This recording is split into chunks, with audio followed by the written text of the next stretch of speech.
आला हज़रत फरमाते सरवर कहूं के मालिक को मौला कहूं तुझे, बागे फरीद का गुले ज़ेबा कहूं तुझे, या रसूल अल्लाह तेरे तो बस को कहबे तनाही से है बड़ी, ऐ राहो मेरे शाह मैं क्या क्या कहूं तुझे, लेकिन नज़ारे खत में सुखन किसके कर दिया खालिक का बंदा खल्क करता। पीछे वाले अभी भी नहीं बोल रहे भाई, पीछे से सर्दी का असर हो रहा है, आगे आ जाइए, सर्दी से भी बच जाएंगे और सवाब के भी ज्यादा हकदार हो जाएंगे। मोहब्बत से बोल दे सुभान अल्लाह। और दूसरी जगह आला हज़रत फरमाते थे वसूबे नालदार फिरते थे तेरे दिन ए बहार फिरते थे, आए गाफिल वो क्या जगह है जहां पांच जाते हैं चार फिरते थे, और या रसूल अल्लाह मेरे आला हज़रत आगे फरमाते थे जो तेरे दर से यार फिरते थे, जो तेरे दर से यार फिरते थे यूं ही यार फिरते थे उस गली का गला होने देंगे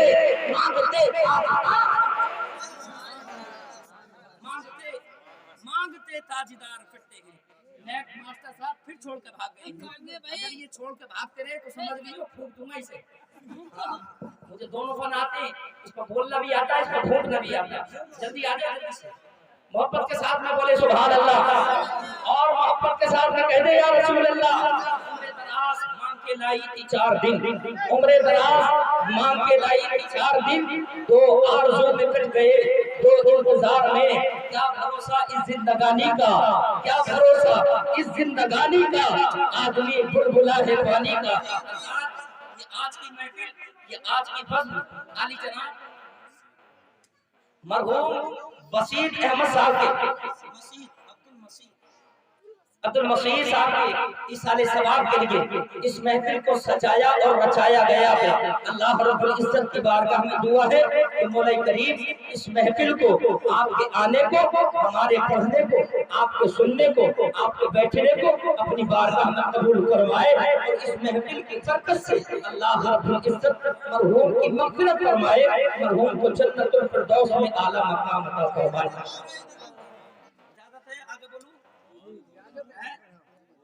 पूरी इजाजत है, मोहब्बत के साथ में कह दे सुभान अल्लाह। एक मर्तबा दुरूद पाक पढ़ ले, अल्लाहुम्मा सल्ली अला सय्यदिना व शफीना व हबीबिना व करीमिना व मौलाना मुहम्मदिन व बारिक वसल्लम सल्लल्लाहु अलैहि सलाम व सलाम अलैका या रसूल अल्लाह या नबी अल्लाह या हबीब अल्लाह सल्लल्लाहु अलैहि वसल्लम। मैंने आप हज़रात के सामने कुरान मजीद की सूरह बकरा की दूसरे पारे की 214वीं आयत करीमा का तिलावत करने का शर्फ हासिल किया। उसका मफ़हूम, उसका खुलासा, वही मेरी तकरीर का पूरा निचोड़ है, वही मेरा पूरा समझाना है।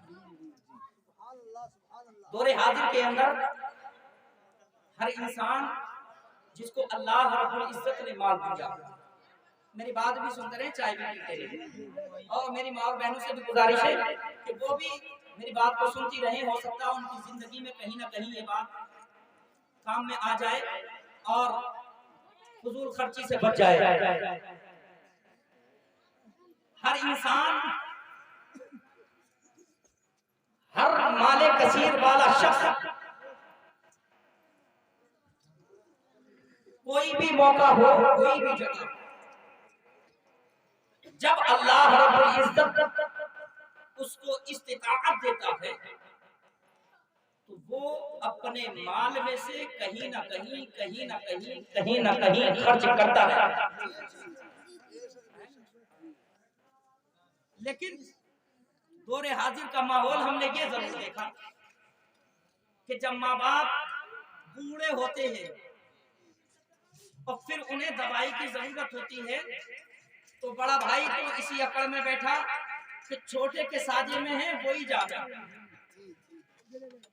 और छोटा इस बात में फूला हुआ है कि यार एक तो इनकी रोटी खिलाओ, ऊपर से इन्हें लिबास भी दो। बड़े बड़े तो बिल्कुल ही नहीं देख रहे कि अब सारी जिम्मेदारी मेरे ऊपर है। मेरी बात समझते रहे ना। और मजला भाई जो है, उनने देखा कि घर अगर रहूंगा تو ہو سکتا ہے کسی کے کہنے پہ کہیں نہ کہیں جملہ ایسا سننے کو مل جائے کہ جس کی وجہ سے 10-5 روپے ماں ابا کے اوپر دوائی کے لیے دینے پڑ جائیں. اس سے بہتر یہ کہ یہاں سے نکل لو, دلی چلے جاؤ, کام کر لو. پھر کوئی پوچھنے والا نہیں, نہ ماں کو پوچھ رہا ہے نہ باپ کو پوچھ رہا ہے. اور پھر جب ہر کسی کو موت آنی ہے, اللہ قرآن پاک میں ارشاد فرماتا ہے اینما تکونوا یدرککم الموت. جب موت کا وقت آئے گا تو ذرہ برابر بھی ادھر سے ادھر تہم ہلنے والا نہیں ہے. جب موت کا وقت آتا ہے تو پھر وہی اولاد جو سب سے بڑی تھال کے تھال بھر کر کے لاتی ہے. بھائی کیوں لائے؟ باپ دنیا سے گیا ہے, اس نے ہمارے اوپر نہ جانے کتنے احسانات کیے ہیں, تو اس کے احسان کا بدلہ یہ بھی نہ چکا سکے کہ اس کے لیے ایصال ثواب تھال بھر کر کے لایا, مولانا کو بھی بلایا, میلاد پاک کو بھی کرایا, سب کچھ کرایا, لیکن اس سے پوچھو یہ کیوں کرایا, کس لیے کرایا؟ تو بے صاحب کا کہتا ہے کہ ایصال ثواب کے طور پہ باپ کی محبت میں آ کر کے کیا کہ باپ کے جذبات باپ کو جہنم سے چھٹکارا دلانے کے لیے کیا کہ باپ کی قبر کو بقائے نور بنوانے کے لیے کیا کہ باپ کو قبر کے اندر راحت و سکون مل جائے اس لیے کیا کہ میں کہتا ہوں کہ میرے بھائی, میرے مسلمان بھائی, اچھی بات ہے کہ تو نے یہ تمام انتظام کیا ہے. واقعی تیرا بنتا ہے کہ تو نے اپنے باپ کا احسان چکانے کے لیے یا اپنے باپ کی محبت میں آنے کے بعد ان تمام کام کو کیا ہے. لیکن کیا بات ہو زمانہ بھی جب اس وقت میں تیرا باپ اس دنیا کے اندر تھا, جب تیرا باپ یہ راہ دیکھا جاتا تھا کہ بیٹا آئے گا, بیٹا مجھ سے کلام کرے گا, بیٹا آئے گا, بیٹا مجھ سے بات کرے گا, بیٹا آئے گا, بیٹا میرے پاس بیٹھے گا. اے مسلمان کتنا ہی اچھا ہوگا کہ آج یہ تیرے باپ بھی ہو گئے اور اس کے ساتھ اپنے باپ کے ساتھ تباک بھی ہوتے اور اسی کے ساتھ ساتھ تیری ملاقات بھی ہوتی تو کتنا ہی اچھا ہوتا. بعض لوگ اس چیز کے قائل نہیں ہیں کہ صاحب یہ تمہارا 10واں تیجا, یہ 40واں, یہ سب کچھ نہیں ہونا چاہیے. لیکن الحمدللہ ثم الحمدللہ اللہ رب العزت کا کرم ہے کہ اللہ رب العزت نے ہمیں اور آپ کو اس مذہب سے محفوظ رکھا, اس دین سے محفوظ رکھا. لیکن اس کا مطلب یہ بھی نہیں ہے کہ وہ اگر منع کر رہے ہیں کچھ تو وجہ ہوگی, کچھ تو خامی دیکھی گئی ہوگی, کوئی تو کمی ہوگی. اگر ہم اس نیٹ کے اندر کوئی کمی بتا دیں تو کچھ تو ہے. حالانکہ سننے والے سن رہے ہیں کہ بول تو رہا ہے, لیکن جس کا تجربہ ہمیں ہے وہ ہم دیکھ کر کے بتا رہے, بول تو ضرور رہا ہے لیکن جیسا بولنے کا حق ہے ویسا نہیں بول رہا ہے. انہوں نے اعتماد کیا اس لیے نہیں کیا کہ یہ بالکل غلط ہے, بلکہ انہوں نے ہمارے اندر کچھ نہ کچھ تو کمی دیکھی, کچھ نہ کچھ تو پایا جس کے اوپر اعتراض کیا. اعتراض کون کون ہے, وہ وجہ کیا ہے جس کی وجہ سے اعتراض کرنے والا اعتراض کرتا ہے, اس کا جواب ہمارے علماء کرام دیتے ہیں, ہمارے مفسرین کرام دیتے ہیں, ہمارے مفتی کرام دیتے ہیں. وہ سوال کون سا ہے؟ وہ سوال یہ نہیں ہوتا کہ بھائی جان تم نے دنیا کے اندر اپنے باپ کی خدمت کی اور پھر دنیا کے اندر جب باپ کی خدمت کر لی, اب بات جانے کے ان کی خدمت نہیں کر رہے ہو, ان کے لیے ایصال ثواب نہیں کر رہے ہو.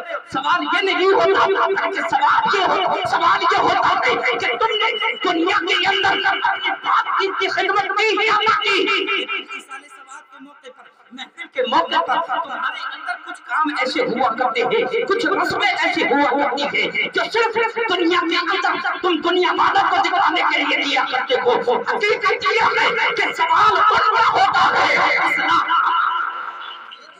سبحان اللہ, کام ہمارا ہو جاتا ہے, ہوتا ہے. اب اس کا جواب سنیں, اس کا جواب سنیں. اس کا جواب یہ ہے, مثلا دور حاضر کے اندر آپ دیکھیں, چاہے وہ دفن کا موقع ہو, چاہے وہ تیجے کا موقع ہو, چاہے وہ 10ویں کا موقع ہو یا 40ویں کا موقع ہو, یہ علماء اکرام, ذمہ دار علماء اکرام بیٹھے ہوئے ہیں. اور اگر میری بات کہیں سے کہیں تک بھی آپ کو شک والی لگے तो कहीं पे भी जा करके पूछ लेना, मैं इस बात से घबराता भी नहीं। पकड़ लो भाई, पकड़ लो। उनका तो एतराज रहता है, वो ये नहीं कि तुम फातिहा क्यों कर रहे हो, वो ये नहीं कि तुम महफिल क्यों सजा रहे हो, वो ये नहीं कि तुमने अपने बाप की मोहब्बत में जलसा क्यों कराया, बल्कि उनका एतराज जो रहता है वो ये कि दुनिया के अंदर तुम माल तो खर्च करते हो, इस माल को इस अंदाज में खर्च कर दो कि तुम्हारे अजीज को भी फायदा पहुंच जाए, और तुम्हारी बस्ती के अंदर जो तुम्हारे मोहल्ले के अंदर गरीब हुआ करते हैं, जो तुम्हारी तरफ नजर रखा करते हैं, उनका भी भला हो जाए। आज हम और आप मुबारकबाद के लायक है अहले खाना कि जिन्होंने इतना बड़ा ये इंतजाम किया है। अल्लाह रब्बुल इज्जत इनके इंतजाम करने को अपनी बारगाह में कबूल फरमा ले।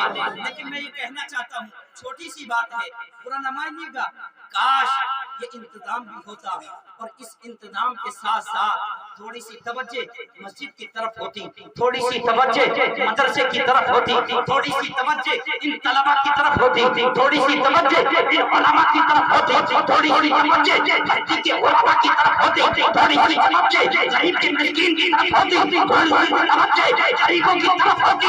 कसम खुदा की ये जिक्र मुस्तफा भी अल्लाह की बारगाह में कबूल होगा। ये तेरा तवज्जो करना तेरी मोहब्बत से बोलो सुभान अल्लाह, और मोहब्बत के साथ में। समझ में आ रहा है, समझ में आ रहा है सबके। ये थोड़ी सी तवज्जो की जरूरत है, मगर हम और आप वहां पे पैसा खर्च करते हैं जहां हमारा नाम होता है, वहां पे पैसा खर्च नहीं करते जहां किसी गरीब का काम होता है, जहां किसी गरीब का काम होता है। तुमने जाना नहीं है, तुमने सुना नहीं है, तुमने पढ़ा नहीं है, तलबा पे खर्च करने से कितना फायदा हुआ करता है। ये मस्जिद के आइम्मा हजरात बैठे हुए हैं, उलमा इकराम बैठे हुए हैं। काश हम एक तरीका हमने अपनी बस्ती के अंदर देखा, जब किसी का इंतकाल होता है तो फिर बेटियों पे पेटी आ जाती है, बच्चे भी आ जाते हैं, और उसी के साथ साथ खानों पे खाने भी तैयार हो जाते हैं। अगर कोई चीज बाकी रहती है तो फिर दर्स और तदरीस के लिए मस्जिद के अंदर या तो किताबें बाकी रहती हैं या बस्ती के अंदर गरीब खाने से जी जी। काश कितना अच्छा होता। उलमा इकराम बैठे हुए, उलमा इकराम फरमाती जब इंसान इस दुनिया से चला जाता है, बाद जाने के उसको 3 चीजों का सवाब बराबर मिलता रहता है। जी जी बेटी बैठ जाओ, बहुत आगे ये खर्च ना होंगे, ठीक है, सुन लो बात। 3 चीजों का सवाब बराबर मिलता रहता है। उनमें से एक, जिसने अपनी औलाद को आलिम दीन बना करके इस दुनिया के अंदर किया। दूसरा, जिसने सदक़े जारिया किया। और तीसरा, खुद अपनी औलाद को अगर आलिम ना बना सका तो अपने पैसे से किसी के बच्चे को इल्म दीन हासिल करवा दिया। जी जी बेशक बेशक। दीन की किताबों को रखवा दिया। हम कुरान पे कुरान ला करके मस्जिद के अंदर रखते रहते हैं, बेटियों पे पेटियां ला करके रख रहे हैं। अल्लाह अकबर कबीरा, उनको पढ़ने वाला कोई नहीं है।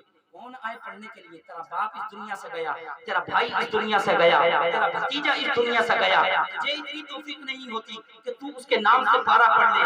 जब पारा पढ़ने का मामला आता है तो तू दौड़ा दौड़ा जाता मदरसे की तरफ, तू दौड़ा दौड़ा जाता मस्जिद की तरफ। मौलाना कोई बच्चा बता दो ताकि मेरे अजीज की कब्र पे कुरान पढ़ दे, ताकि उसकी कब्र पे सूरह यासीन पढ़ दे। मेरे बाप का जनाजा निकलने वाला है, उसकी आगे आगे कुरान पढ़ता हुआ चला जाए। तू बेटियों की बेटियां ला करके रखता चला जा रहा है। कसम खुदा की, इन बेटियों की जगह पे दीन इस्लाम की कोई किताब ला करके रख देता। वो किताब होती, ये मस्जिद के इमाम होते, फजर की नमाज होती, बिठाने के बाद में कोई दीन का मसला बता देते। नमाजी अगर एक मसले पे भी अमल कर लेता तो तुझे भी सवाब मिल जाता, तेरे बाप की भी। जी जी सुभान अल्लाह। नारे तकबीर, नारे रिसालत। आला हजरत महफिल साले सवाब नारे तकबीर नारे रिसालत बहुत खूब हजरत सुभान अल्लाह। तुझे भी सवाब मिल जाता। जी जी कोई मसले की किताब ला करके रख देता। कुरान सिर्फ पेटियों वाला ही पढ़ाई जाता है। कुरान तो कंजुल ईमान भी आता है, कुरान तो तफसीरुल जिनान भी आता है, कुरान तो जलालैन भी आता है, मगर उसको हम तो कहां से लाए, उसको हम कहां से देखे? हमने अपनी माथे की निगाहों से लेके बचपन से जवान हो गए, बुढ़ापे की मंजिल तक पहुंच गए, हमने आज तक यही रस्म देखी कि बाप जब इस दुनिया, मेरे बाप का बाप इस दुनिया से गया, बेटी मस्जिद के अंदर रखी गई थी, बाप गया, बेटी मस्जिद के अंदर आकर के रखी गई, किसी ने ला करके ना तो जलालैन को रखा, ना फतावा अलविया को रखा, ना बहारे शरीयत को रखा, ना तफसीरुल जिनान को रखा, ना कुरान मजीद की कोई तफसीर की किताब बना करके रखा। हमारे बाबा व दादा काम को करते थे, आज वही होगा जो कुरान की पेटियां मस्जिद के अंदर लेकर के जाते थे, मस्जिद के अंदर कोने कोने में कुरान की पेटियां बनाते थे, उन्हीं कोने कोनों के अंदर जी जी बेशक सुभान अल्लाह। बहुत खूब हजरत। पढ़ना तो बहुत दूर की बात रही, इस दौर के अंदर तो आदमी कुरान से इतना दूर भागता चला जा रहा है कि कुरान पढ़ना तक नहीं आ रहा। मारदे से ही वल्लजीना आमनू है, और हमारी माँ और बहनों का तो आलम ही कुछ अलग है। सांस भी तोड़ देंगी, वक्त भी कर देंगी, फिर भी उसके बावजूद चबाती चली जाएंगी। अलम तरा कैफा फअला रब्बुका बि अस्हाबिल फील, अलम ये ऐसा पढ़ना। अल्लाह अकबर कबीरा। गौर फिक्र करे और समझे। ये उलमा इकराम बैठे हुए, अगर कोई भी बंदा मोमिन सही मखारिज के साथ में कुरान मजीद का एक हर्फ पढ़ लेता है, अल्लाह रब्बुल इज्जत उसको 10 नेकियां अता फरमाता है। बेशक सुभान अल्लाह सुभान अल्लाह। फिक्र बदलो और सोचो। हम सोचते कि क्या हुआ, ये हम ही तो पढ़ लें, कोई दूसरा थोड़ा ही सुन लिया ना, हम दूसरे को जाकर के सुना रहे, अकेले अकेले पढ़ते रहेंगे, बात की बात रह जाएगी, राज का राज रह जाएगा, कोई बात नहीं, चलता रहेगा। ये चलता तो रहेगा, लेकिन ये चलना कब तक चलेगा? दुनिया के अंदर तो राज रह सकता है, आखिरत के अंदर राज बची, लेकिन ये राज फाश हो सकता है। कुरान पढ़ना ना भाई से बरकत हो सकता है, जी जी जी जी भाई से बरकत हो सकता है, ना भाई से सवाब हो सकता है। हाँ, कुरान को पढ़ ले, मखारिज के साथ में पढ़ ले, फिर उसके बाद में पूरा कुरान ना सही, सिर्फ अल-हम्द शरीफ की अगर पूरी सूरत भी याद रखी गई, सिर्फ एक आयत करीमा अल्हम्दुलिल्लाहि रब्बिल आलमीन, अल्हम्दुलिल्लाहि रब्बिल आलमीन, इसकी तकरार करता चला जा, रब्बी बारगाह में इल्तिजा करता चला जा, रब्बी बारगाह में जब इल्तिजा करेगा इसी की वाह वाह सुभान अल्लाह सुभान अल्लाह। बहुत खूब हजरत सुभान अल्लाह। ना तो हमारी माँ और बहनों को इतना टाइम कि वो कुछ सीख लें, क्योंकि उनकी तो जब बातें शुरू हो जाती हैं फिर कोई पता नहीं है कि दोपहर का खाना किस टाइम खाया जाता, किस टाइम बनाया जाता, कोई पता नहीं है कि सूरज कहाँ से कहाँ आ गया, कोई पता नहीं। और हमारे भाइयों को तो सिर्फ इतना पता है कि सुबह को जब दिन निकला तो अपने काम पर पहुंचना है, जब शाम हुई आके बिस्तर को पकड़ना है। अल्लाह अकबर कबीरा। मुसलमानों, मैंने आयत करीमा पढ़ी, यसअलूनका माज़ा युनफिकून कुल मा अनफक्तुम मिन खैरिन फलिल वालिदैनि वल अक़रबीन वल यतामा वल मसाकीन। ए महबूब, ये आपसे माल खर्च करने के बारे में पूछ रहे हैं। ये मालदार जो लोग हैं ये पूछ रहे हैं आपसे कि माल को हम कहाँ खर्च करें, तो फरमा दो सबसे बेहतर जो जगह है वो तुम्हारे वालिदैन। जी जी बेशक बेशक। मिन खैरिन फलिल वालिदैन, जो सबसे बेहतर जगह माल खर्च करने की है वो वालिदैन है, उनके ऊपर खर्च कर लो। जी जी बात समझ में आ रही है? समझ में आ रही है? कौन सी जगह सबसे अच्छी कौन है? कब है? मरने के बाद या जिंदे पे भी? चाहे वो जिंदे का आलम हो चाहे वो मरने का आलम हो, जी जी जी दोनों मौकों पे, दोनों मौकों पे अगर जिंदे के आलम में माल को खर्च करोगे, माँ बाप को खिलाओगे, माँ बाप को पिलाओगे, माँ बाप की देखभाल करोगे, माँ बाप को महीने की दुआएं करते रहेंगे, उनकी दुआ करना होगा, अल्लाह तुम्हारी भाई को बरकत दे देगा और बात मानने के